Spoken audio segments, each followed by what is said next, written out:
The deep state has declared war on freedom-loving Americans, very much including Americans who believe in border security. A recent manifestation of that occurred in McAllen, Texas, a border city between the United States and Mexico. The New American was there.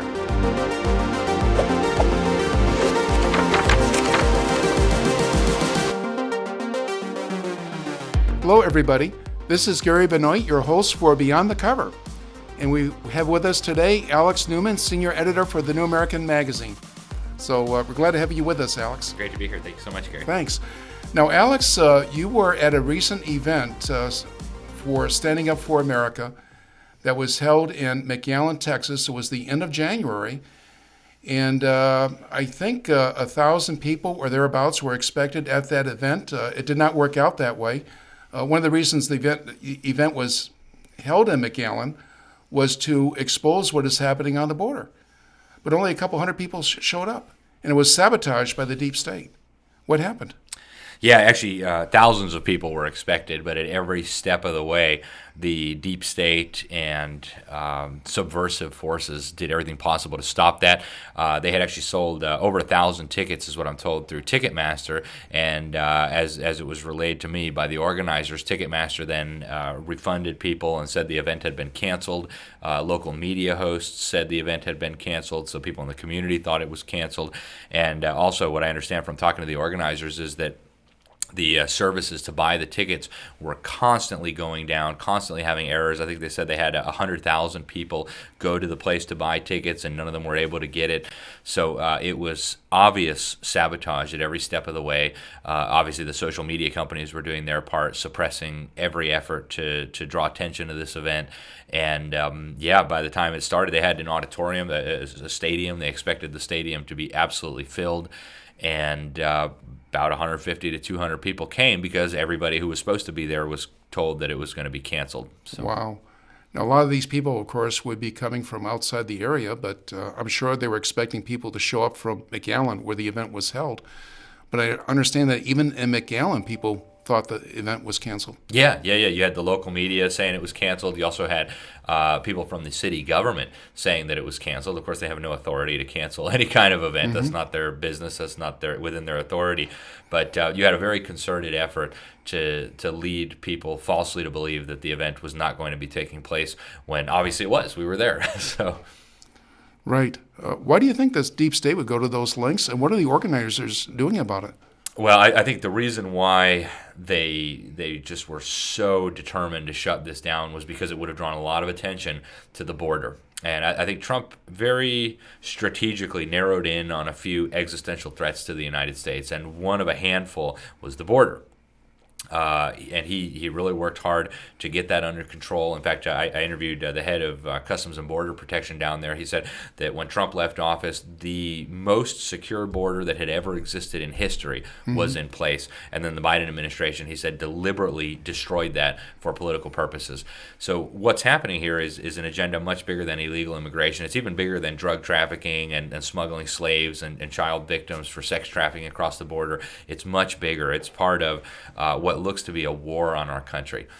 They want to bring in as many people as possible, as quickly as possible, to fundamentally change the character of the nation, to bring in new voters to support the Democratic Party, which is very rapidly losing support, even among the quote-unquote constituencies, the identity groups that it has decided must be loyal to the Democratic Party. So this issue is one of those key issues where if it were exposed, if it were stopped, the establishment, the insiders, the deep state would be in a very, very bad position. I mean, this stuff is criminal. What's happening at the border is, I think, deliberate crime being committed by powerful people in Washington, D.C. And so when you look at the people who are going to attend this conference, people like very high-profile people, General Mike Flynn, who was the national security advisor for Donald Trump, former head of military intelligence. You had Ted Nugent, a very famous rock star. You had the head of the former head of the Customs and Border Protection, former head of ICE, Thomas Homan was there. You had Lieutenant Colonel Alan West, former congressman, potentially the next governor of Texas. You had this incredible lineup of people there, right. and that would have caused millions of people to pay attention to what was going on the border. So I think it was an orchestrated takedown of the event to make sure that it could not proceed and that it could not draw attention. And as for what the organizers are doing, they're in the process, I understand now, of filing lawsuits against the corporations that were involved here, the individuals that were involved here. And I know they expect that to take some time to go through the legal system, but they're absolutely not going to take it laying down, and they're already planning another event to accomplish what the last one was supposed to do. Well, good for them.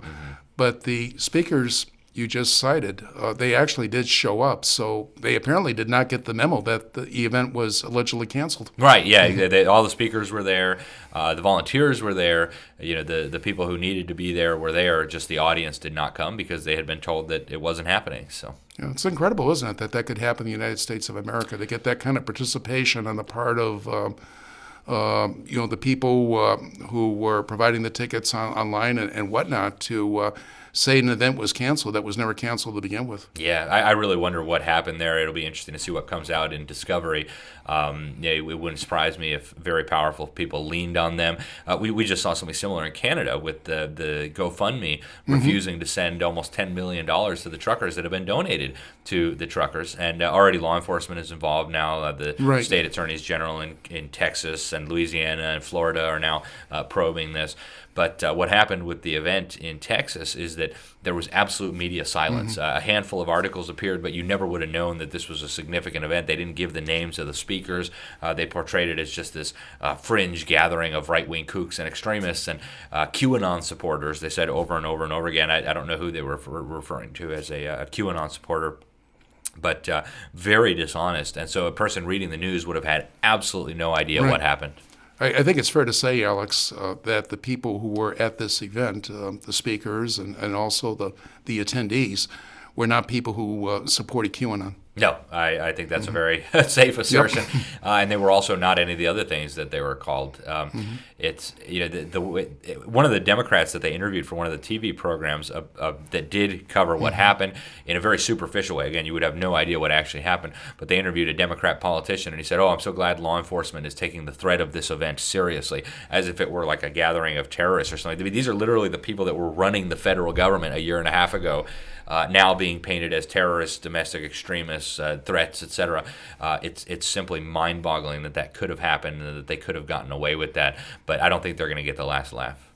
No, I don't think so either, because there certainly is a great awakening. And of course, so far as I know, the main purpose of having this particular event at the border and in McAllen, because McAllen is basically a hot spot in terms of the problem with the border and all the people who are coming across the border. But looking at some of the footage that was taken at the time of that event, one thing I noticed is that the border wall or the border fence actually comes to an end. It simply stops, and people are able to walk back and forth on both sides of the border. But did that surprise you when you saw that? It did, yeah, because when you see it on TV or when you see it in pictures in magazines, you typically just see the wall. But we were able to walk right around the wall and go to the south side of the wall. There was a little rally there. Of course, that was still on U.S. soil because the border itself is at the river. Yeah.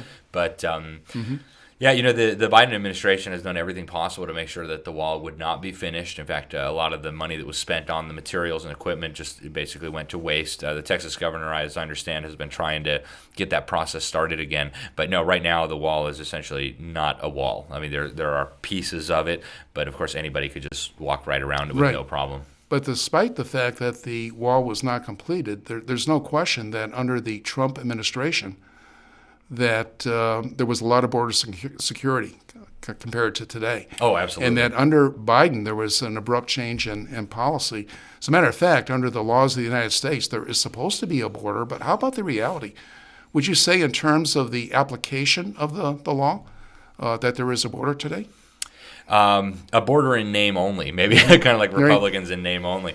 In fact, it's at the point now where many of the illegal immigrants are actually just looking for border agents because they know they're going to be given paperwork. They're going to be allowed to stay for what I think the backup now is 5 years almost for when they're going to get their next court case. So all they have to do is show up, get themselves some documents that allows them to live here, to work here for 5 years while they wait for a court case that most likely most of them are not going to go to. Well, that being the case, Alex, why would illegals coming across the border today try to avoid border agents? Why wouldn't they go to the border agents in order to take advantage of this? I think many of them do, because what's happening now, the Biden administration is processing them, giving them paperwork, putting them on buses, putting them on airplanes, and with help from various organizations, including the Catholic Charities down there, and flying them all across the United States. In fact, they were taking them on buses right into my community. Right. And one of the things that was really interesting about the footage that we saw, some local political officials filmed this, was there was no women and children. It was all men.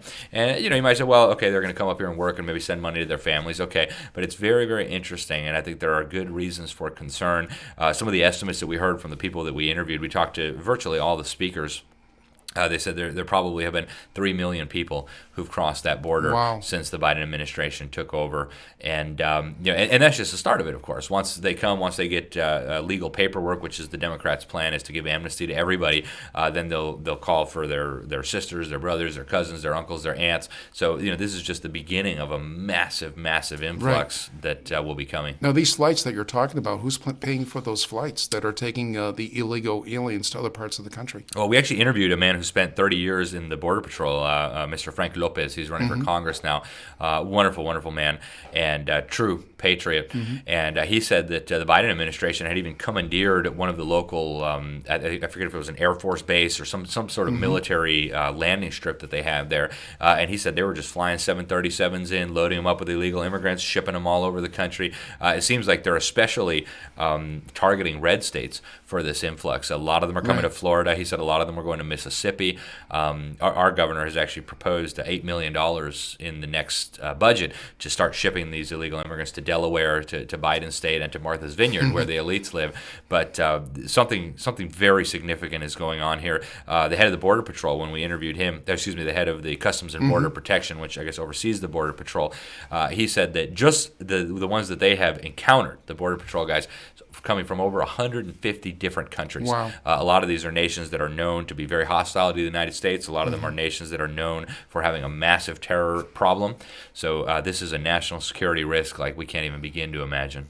How do you explain the fact that if you look at U.S. foreign policy, that we have U.S. soldiers guarding the borders of other countries, let's say Afghanistan, at one point, Iraq, of course, today you could look at Europe with all the troops we have in Europe.